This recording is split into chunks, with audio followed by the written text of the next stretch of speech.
Coach Jay Johnson, thank you so much for joining us. 6 weeks ago, you guys are winning the school's 7th national championship. We're obviously in the team locker room to kind of recap some of that. So since then, I know you're a man that doesn't stop.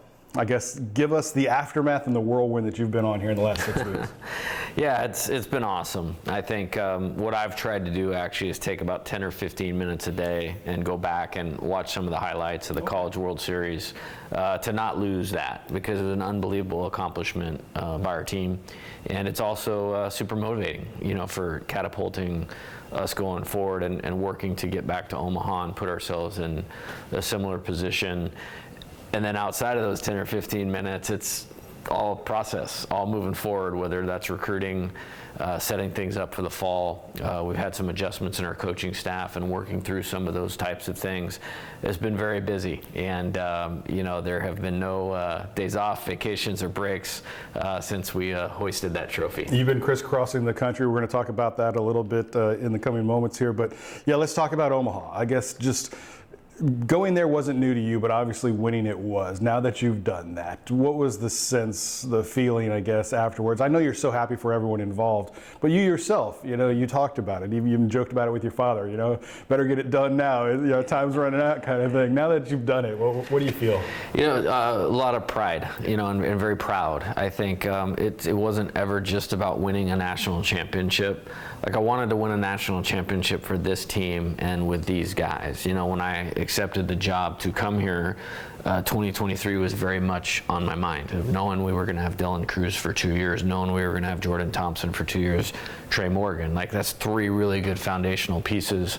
And then I've always had this thing where we've really improved in our second year with players, not just teams, but when the players in their second year, and we had so many guys, those 3, Ty Floyd, Gavin Dugas, changed positions, Cade Beloso, revamped his entire career. And so knowing we had a good foundation for that, and then worked really hard to add to that, with both the high school recruiting class and the transfer portal, it was our time.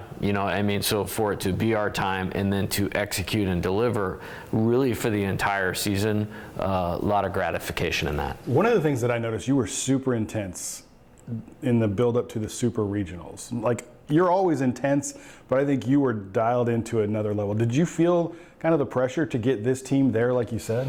I don't know that it was pressure, other than I just really wanted to, okay, if that makes sense. And I think our 2 best weeks of baseball for the entire season were the regional and the super regional. Okay. I think that's the best this team played, and we prepared at a really high level. And it was kind of this thing when we left the SEC tournament. It's everything you have, right head, right heart, 5 wins to Omaha, 10 for a national championship.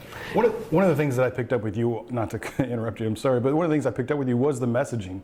And hearing the interviews from the guys, when you're with the team as intensely as we were for, 5 weeks, it felt like, you really do kind of get to hear you talk to them through them. And the messaging, I felt, was super clear. Did you feel like they're receiving exactly what I'm saying? Yeah, I heard this from a really good coach a long time ago.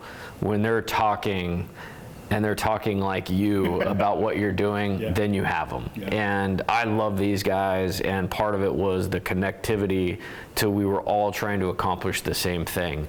And when you hear them talk about playing the game 1 pitch at a time, placing the needs of the team above their own, that was very real with this group. And as proud of them for that as for the winning of the national championship. And certainly you had some guys on this team. I mean, from top to bottom, 1 through 9, and your role players that were able to come in and play their roles and sometimes elevate their roles.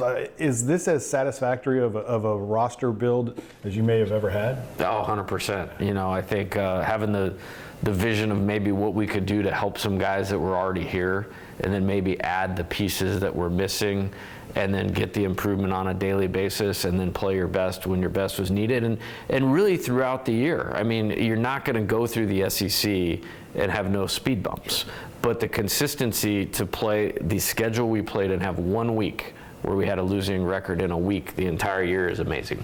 The fact that you guys were able to navigate it from start to finish is the thing that really astounds me. And it's hard, I think, for an average fan to understand that. A lot of times when you're around sports as much as we are, you understand the expectations and kind of how teams can fall short. But you had guys that really live those expectations every week. Paul Skeens, I mean, was phenomenal. Dylan Cruz, obviously phenomenal. But again, as you said, guys elevated their games.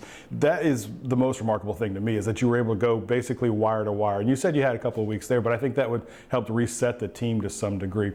I don't want to ask you to talk about your children, your players, because everybody, you love them all equally, right? But I mean, just some of the storylines that you had on that team and the way that they stepped up, stepped in. I mean, Ty Floyd, like you said, Cade Beloso, and even the selfless guys, Hayden Travinski stepping away, so that the team could have success. Again, I feel like this team got the most true meaning of team out of any sport I've ever seen. Yeah, I appreciate that, and I take that as a compliment, and you're right. I think, you have all this talent, and we talk about, talent doesn't make you a team. We had to take talent and become a team. Then we had to take the talent and then make it usable skill to help the team win. And that's probably what I'm the most proud of. Paul's season was special. And I think, maybe adjusting his script a little bit to just make him a pitcher. And then knowing when you took somebody that was that good, that's detailed, that could only focus on one thing, man, that really took off. And then, Thatcher Hurd and Ty Floyd, they needed a little bit of a tweak, kind of midstream, and were coachable to that. Got the best out of them, and then now those guys are aces in themselves. At the end of this thing, in terms of how Thatcher pitched in the regional, how Ty and Thatcher pitched in Omaha. You don't win the national championship without that. You mentioned Hayden Travinski. I mean, for 25 games, I don't know that he had a start or even played that much, but was just all about the team. And then, literally we had a meeting. He's like, hey, I'm on board.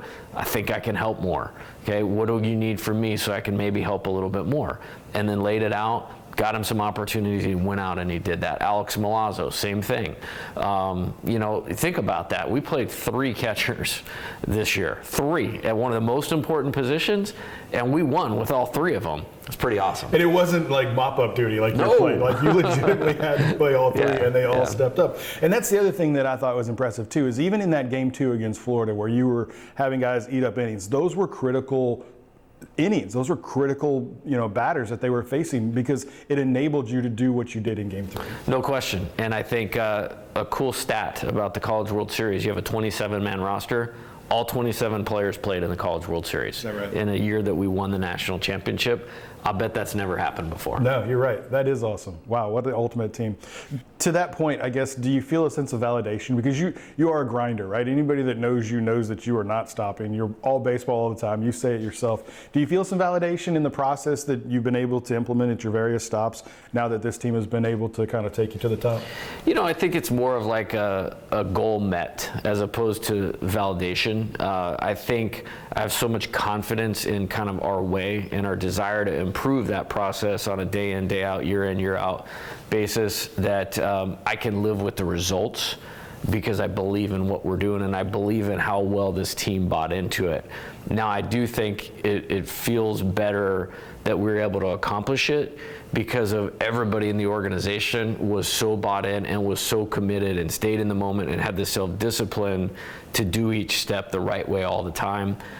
This team deserved to be national champions. Let's talk a little bit about your Omaha experience. I know most of it was probably a hotel room, doing a lot of that work that we talked about. But what was it like? I mean, your team hotel was nuts. Every time we went over there, it was the place to be. Now, you had Wake Forest there too, one of the other best teams in the country. But clearly, Tiger fans invaded Omaha. Did you get to experience any of that?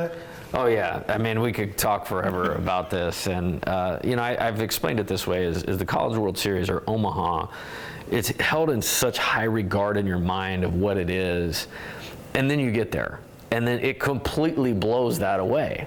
And I mean, I'll be honest, it doesn't matter if you go 0-2 or win the national championship about how special it is to be there. But this by far, the most memorable trip. And there was a few times, where I really experienced like how much love that everybody has for our program in a way that it got me a little. There was a few times we went through that line to those send-offs, and I was literally like, I'm the luckiest guy in the world. And then when we came back to the hotel after winning the Wake Forest, the dramatic 2-0 game and when we won the national championship. Those are two of the greatest moments of my life. And that last one, when we came back through, just hearing all the fans say thank you and thank you, coach, and we know about their passion. You know, you experience that here, all these home games.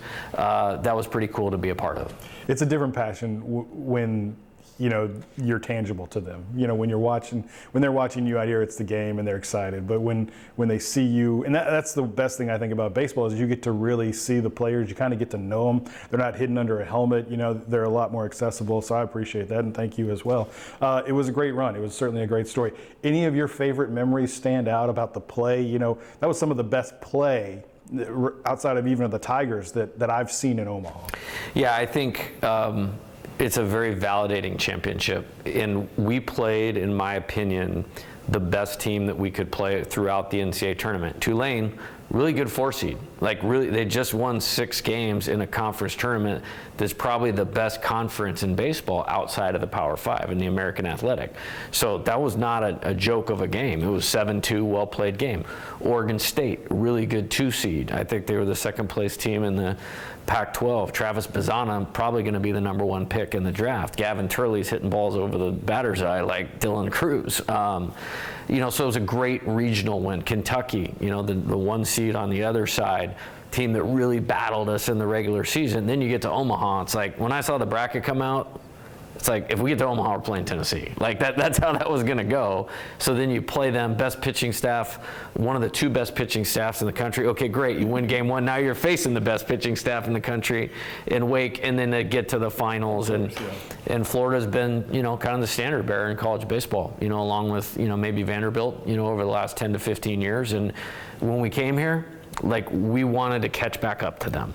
And so to win the championship through that route, super gratifying. What about any of the particular players or plays that stand out? I think that Trey Morgan play we're all going to talk about forever. But I mean, you could go through the list, right? I mean, they were Joe Bear, you know, or Pearson, you know, all making spectacular and critical catches. It really was. It was just Cade, you know, stepping up when you needed him most. I mean, it was just magical, really. Yeah, I mean, it was 8 games in 10 days, 4 in a row. Was that all it was? God, yeah. It felt like a lot longer than that. And 4 in a row at one point. And I think, like, it was very odd when it was finally over. Like, I was almost uncomfortable to come out of, like, okay, we did it, and I need to be preparing for this or this scenario, or not having a staff meeting at 8:30 in the morning in the hotel. I feel like I'd be leaving anybody out if I said it, but I mean, Paul pitched he did what he did all year long, twice in Omaha on that stage. Ty Floyd, the 17 strikeout game. Thatcher really stepping up. He pitched great 3 times. Nate Eckenhausen. We frankly pitched him because if you looked at who was available, he was statistically our best pitcher, and I believe the situation wouldn't be too big for him. But you don't even get to Wake Forest, let alone Florida, if he doesn't throw 93 pitches in 6 innings. Riley Cooper. I mean, we will never say enough about Riley Cooper, what he did last year and what he did this year. Every time you called upon that kid, he stepped up. So this is a great stat. So for the 3 years, his freshman year at Arizona, the 2 years at LSU, he pitched in more games won than any pitcher in college baseball. Really? And to me, that sums up Riley. Just a winner. He's a winner. Yeah. And unflappable. You know, like, that's the thing, and available, right? I mean, that's a coach's best attribute, but his availability, especially when you needed him, it was remarkable. And, you know, I don't want to get too far from Paul, because I did not think you were going to get as much use out of him as you did. But I talked to him, and he said, the way that my body has reacted to not hitting and the care that they, meaning you and your staff, take of me, he's like, yeah, I'm fine. I'm ready to go. And, like, I didn't think about it until then, but, like, that's so true. You talked about all the rotations, you know, and from not batting and stuff, and it was like, man, this team is really ready for this moment. Like, it's a credit to your all's preparation, like your total preparation. I think it has to be there, and, you know, we get it. Like, everybody is consumed with the result. But the result that we all want is way more meaningful if you've handled the steps along the way that you should. And in Paul's case, this is a guy that is so wise beyond his years. The intelligence level, the self-discipline level, to do what he needs to do to be his best, and then execute at the highest level, and then want to go to the next step.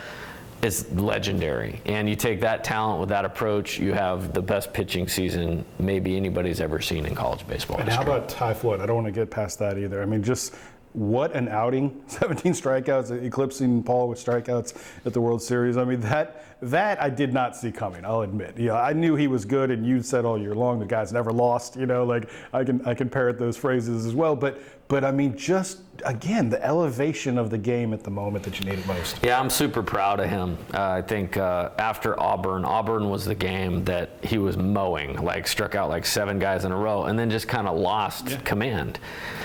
He and I met at the field Sunday morning. Was the best part of that day because we got trounced in that game. But we just talked about some adjustments like we wanted to make, we needed him to make. And it was more a shift in mindset. And he did it. And I mean, he deserves all the credit in the world because the next Mississippi State, Georgia, SEC tournament, regional, super regional, 2 outings in Omaha, you can't do it any better than that. We won the national championship because of how he pitched. No doubt about it. Let's talk about some of your position players, the great stories, you know, there as well. So many of them we kind of just expected them to be great, right? But then Jordan Thompson in the finals, just a phenomenal feel-good story. You know, like that's a Rudy type script, certainly. Cauble and what he was able to do. You know, I think about the play that Trey Morgan made, Gavin Dugas, obviously. You know, you can go through and them all, but what stood out to you? You know, I think. Could you hear you could hear the fans? Oh yeah. Yeah. I mean, that had to be. That's my guy. Cool, yeah. Right? Like, I mean. Yeah, because you've defended him through thick and thin, you know, and you kind of knew, and that's the other side of the coin, right? Coaches, they know a lot more than obviously they did tell us, and so you know, you knew what he was going through, and then what he was battling through, and ultimately coming through. Yeah, and I've had so much confidence and faith in Jordan. Like I was the least surprised person in the ballpark. And if you think about it, over 2 years, 2 players have started every game. Dylan Cruz, Jordan Thompson. That's not by accident. And last year it was, hey, if we were going to make a run at Omaha or elevate the program to where we want it to be, Jordan had to play short. Mm-hmm. This year, he was one of the best shortstops in the country defensively. He's always been one of the best clutch hitters. So he got off track a little bit offensively in Omaha, but it didn't mean that the potential to be a clutch hitter was still there. He had played great defense all year, including the College World Series until Game 2 against Florida. But with 1 game to win the national championship, and you're putting a guy out there that has played great defense for you and that has this clutch gene, like there's no way we were going to do anything else. So we just talked briefly, and it's like, hey man, I believe in you so much. Are you good? Yes, I'm good. Okay, that's great. Is there anything I can do to help you, you know, execute the way we all know you can? He's like, I got you tonight. Okay, we're good. And that's one of the things that you said all season long was this team's ability to reset, whether it be a small tweak or a big understanding type shift in ideals. That was at such a high level all year. You really said you could have hard conversations with them. That's one of the things that stood out to me is because I do feel like you've got the team when you can do that. When you can tell them honestly, this is your issue, and they accept that honesty and go with it, that's the key to success. One of the most coachable groups of players I've ever seen. Now, part of that is talent. You know, they have the talent to go execute what you're laying out in front of them. But then they did a lot of it within themselves as well. I think one of the things that I will remember about them is the elite player leadership. Whether it was Gavin Dugas, Cade Beloso, Paul Skeens, Dylan Cruz, Jordan Thompson, those guys knew what they needed to do to get what they wanted, and they were unwavering in their commitment to stay the course to that. Does it affect the way you build a team now when you see the importance of those guys that maybe had their struggles and came through the other side of it, those 4-year home state guys? Does that resonate anymore now that you see the impact they have? I think it can. Mm-hmm. I think every situation's different. I think one of the things that I look at right now is the COVID thing is still a very unique situation in how it's affected college baseball. Yeah. I mean, Gavin wouldn't be here if it wasn't for that. Cade wouldn't be here.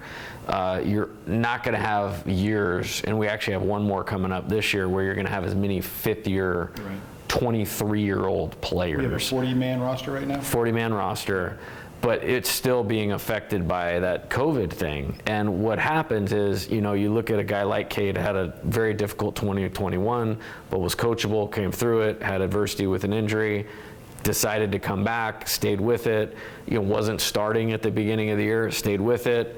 And ultimately, I actually always knew when we got to our best team, he would be a huge, huge part of that. And that's exactly what happened. But if you don't have the self-discipline and the maturity to stay through those things, you don't get Cade Beloso's performance.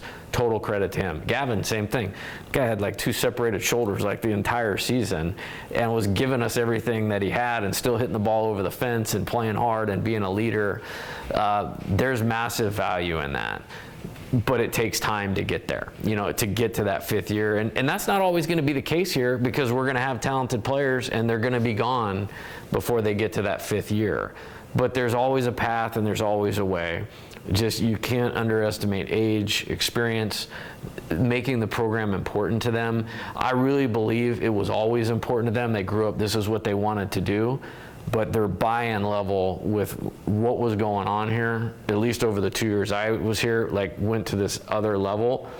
And again, we won because it was so important to those guys. So I always want the best players in the state that love LSU, that are capable of playing in Omaha and winning in Omaha. I want them to play here.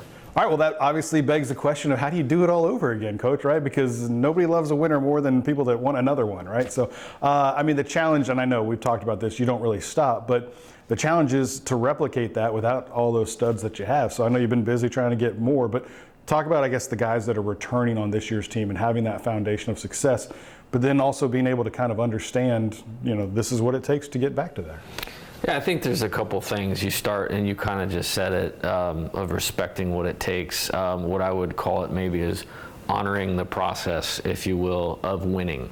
Again, the winning meant more because we invested everything, from a recruiting standpoint, from a development standpoint, from a focusing on what's important now, and then we repeated that day after day after day after day. That's how we're always going to do it here. And I think our returning players will have a good understanding of that. And I think from a mindset standpoint, something that's really important is we want to take some things that we learned from that. We want to emulate some of those things. But then there's also a point where the most important thing next year's team will need to do is to forget about 2023. Okay. And that'll be something we'll be super intentional about as we get them back to school and get going. I guess, is that through the hard work and just the kind of sweat equity that you build on a team? Is that really how you make them forget about other people's experiences and build their own? I think it's a hard question to answer. I think it's, again, the what's important now. The win part of this process is what is important now. And, that team last year, incredibly talented, but they were national champions because they were national champions every day. Mm-hmm. And kind of shifting back into that mindset. And it's about player improvement. When you look at, a Paxton Kling, uber talented, made a great contribution to this team. It's his time. Jared Jones hit 15 home runs, hit over 300. Huge reason we even got to the postseason or to Omaha. That next step in his development. Brady Neal, get him back healthy. Can't overstate how important it was for Hayden Travinski to return. There's a click of him staying healthy, taking those at-bats that we saw in the back half of the year throughout the whole year. The pitching staff, guy like Griffin Herring elevating himself just a little bit. Gavin Guidry, trying the two-way thing, see where we land and place him in a position where he can be successful. Adding these new pieces in. You're probably never going to have a Paul Skeens ever again, but we're probably in a better position as a pitching staff moving into 2024 than we were in 2023 with the improvement of the returners, the pieces that we're adding. The position player side of things, it's just back to day one.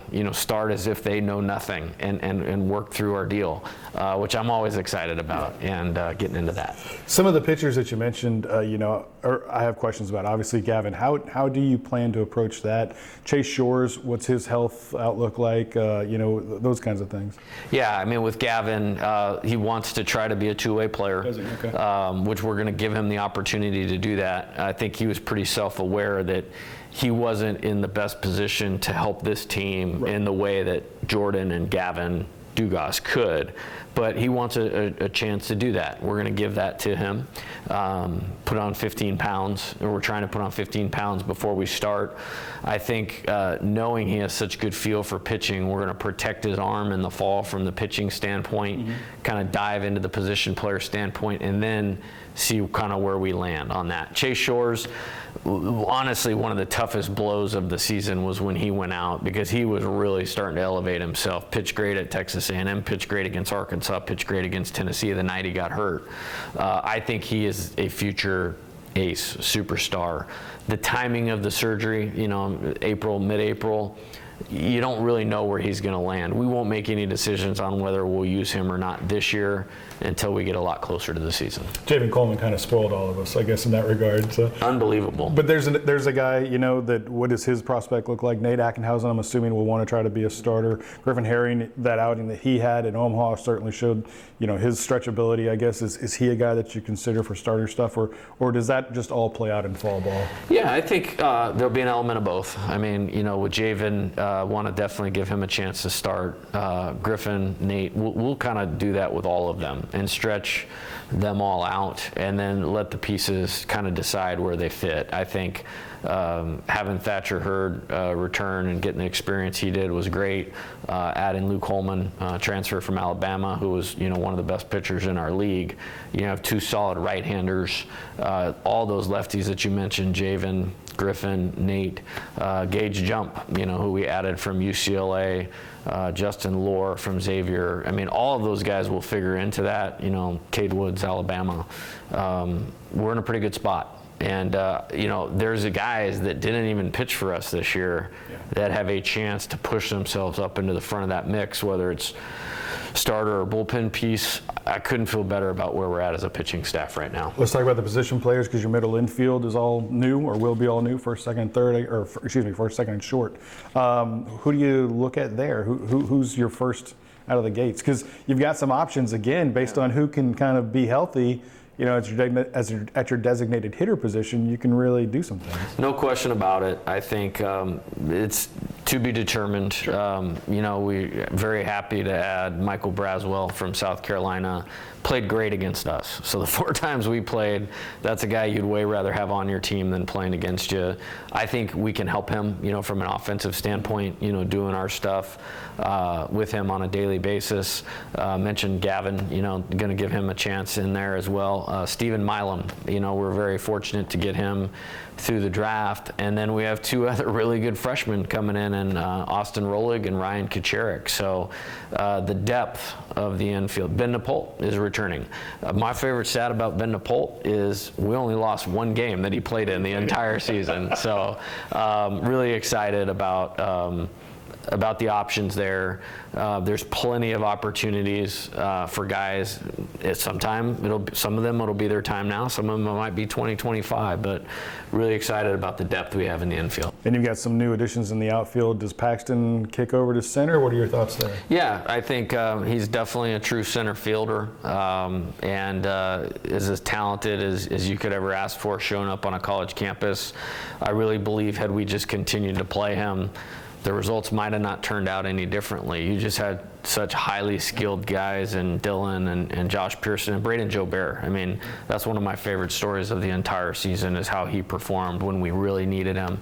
Really elevated his game to take great at bats against the best pitching. So I see Paxton as the guy that'll probably do that this year. Again, that second year thing. Mac Bingham, transfer from Arizona, very good ad for us. I think he'll bring a similar dynamic to some of those older players that are moving on after this year. Josh Pearson, Ethan Fry. I'm super high on him. You are. I am very high on him. And then there's some good freshmen. Derek Mitchell, Ashton Larson, left-handed hitters, super athletic. Zebradell redshirted last year. So if you ask me, where is a strength of the team, I think it's in depth of position players. We might have some questions of how some guys will do when the lights turn on, right, which we have 7 or 8 months to prepare for now, right, which is great. But the depth of that that group of both of the infield and outfield groups is really strong. Which gives you a lot to work with, which you love and you love to conceptualize over. So talking about folks from Arizona coming over, let's talk about your coaches. Nate Yeske, a guy that you worked with for a couple of years, will be assuming the pitching coach's role. I guess, what do you love about Nate, and how do you think he'll fit in here? I think he'll fit in great. I love that I know exactly what we're going to get. And frankly, he would have been the pitching coach here from the start had the timing worked out differently. It just was, I mean, we were in Omaha, and then like 10 minutes later, he's on a plane to go to Texas A&M. And then there's a great opportunity for him there. And this thing was not even remotely close to done of me coming to LSU. And, you know, I was proud of what we did at Arizona, and I was really happy for Nate and his family. And the ink was dry probably a day and a half too soon to be able to do this. And that's just the way that it worked out. But I'm so happy that he's here. He's a great game coach in terms of calling pitches. He is a great teacher. I think he was way ahead of this new wave of pitching with data and analytics and coaching some of those things into players really well that professional baseball was now just a little later to come on the scene with. So now you take his ability to do that with all this information, with this group of pitchers that we have. I'm really excited about what those results are going to be. And a name that's familiar to Tiger fans is Terry Rooney, and he's a guy that's really done it all, from head coach to pitching coach in multiple different leagues. To get him back in the role that he is, director of development and recruiting, I feel like you're stealing a little bit, because you have such a plus guy in not a low tier position, but not an on-field coaching position, that you can really utilize his skill set. Yeah, I'm really happy to have Terry here. I've been trying to get him for like 5 years, going back to Arizona, and it just kind of lined up and matched up and fit. And we had so much turnover in the staff with, you know, Wes, you know, doing a great job for us, and then getting the job at Georgia. For Josh Simpson to go there and be the recruiting coordinator, the number 2 or on-field full-time assistant. That was a lot to replace, you know, along with trainer, strength coach, all those types of things. Getting somebody like Terry with Nate, with Josh Jordan, with Mark Wanaka, I couldn't be happier about the position, you know, we're starting ourselves off in. It sounds like you kind of have the foundation as far as the team and the staff goes. I guess, what's next? Obviously, when you're a national champion, Coach Kim Mulkey showed us this, you got to kind of strike while the iron's hot to get some facility upgrades. What is your wish list around the box here? What do you need? Because I know you, and I know it's all about making the team experience better. So as far as what does this team need to kind of compete again at a high level? Yeah, you know, when I came here, I viewed this as like kind of the mecca facility-wise, and I know some SEC teams had done some other stuff, but I was like, I can win with this. And I wanted everybody to feel like that. Well, now that I've spent 2 years in the league, and you go to Arkansas and you go to Mississippi State and you see these places, like, we have to catch up again. And for me, it's all about the player development experience. I want to make sure we get an indoor infield. So you hit those fall, September rainstorms or the cold in January, that we can get in there and develop our defense the way that we need to, put our cages in there, make the existing cages a pitching lab. That's really important. You know, that's an important piece for me. The fan amenities, I want them to be super happy, because what we do have is the best home field advantage in all of college baseball. I'm not an expert on those things. Right. So you can look to Dan Gaston and his crew to make sure that they're doing that. And they've been great in supporting all of this. But fan amenities, so we keep that home field advantage going, player development. You talked about a full indoor field. Softball has something similar, I guess, in the Mike Moore training facility. Is that kind of what you're looking at? Yeah, they did a great job on that. Beth and her staff did a good job of putting that together, and something very similar to basically like you have a full indoor infield, and then your cages can either drop down, spread out, so it duals as like a hitting facility and an indoor infield. Then take the existing cages off of the weight room, make that full pitching lab.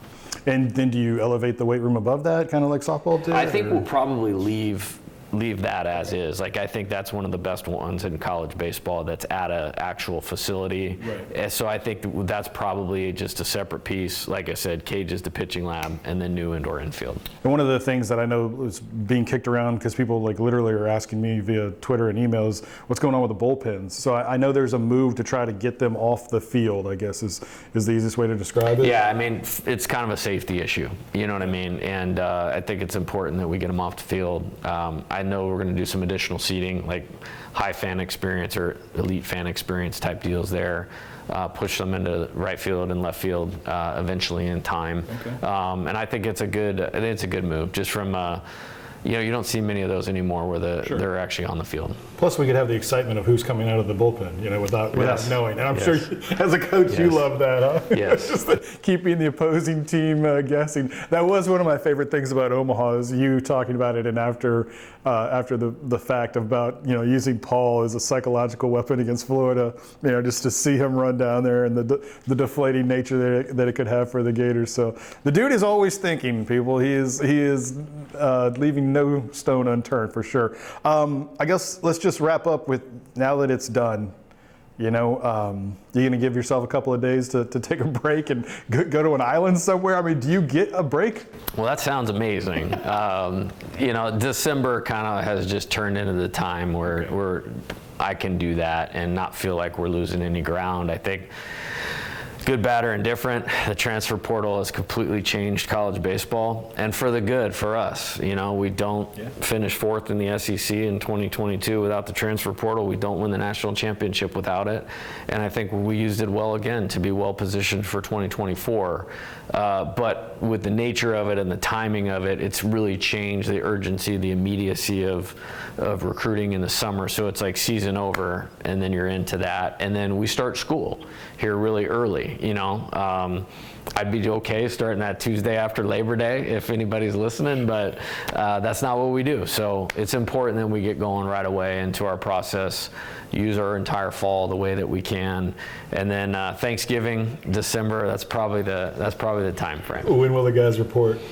I think we're having our first meeting on Sunday, August 20th. Wow. And August 21, first day of school. We'll probably be in the weight room on August 22nd. That's workouts, and then fall ball will be when? October? October 5th. Will be our first probably scrimmage game. Right now, tentatively, November 5th, we're going to play at McNeese. Okay. November 12th, we're going to play here against Louisiana Lafayette. Yeah, and that's what you did basically last year. I think you played Nichols maybe last year? And, we played McNeese home at ULL. Okay. We're just flipping it this year. Championship rings. That Saturday. The Saturday we play Florida in football. Nice. Oh, all right. On the field? Yep. Way to celebrate it. Man, I can't thank you enough. I mean, you've been great. Your teams were great representatives. As you said, not one single off-the-field issue with this team, and I think it really speaks to the character of the guys that you got in here and the commitment to excellence that they showed. And I'm, as we said, it kind of comes from the top and trickles down. So good job to you and your staff, and let's do it again next year. Let's do it again. Thanks, Michael.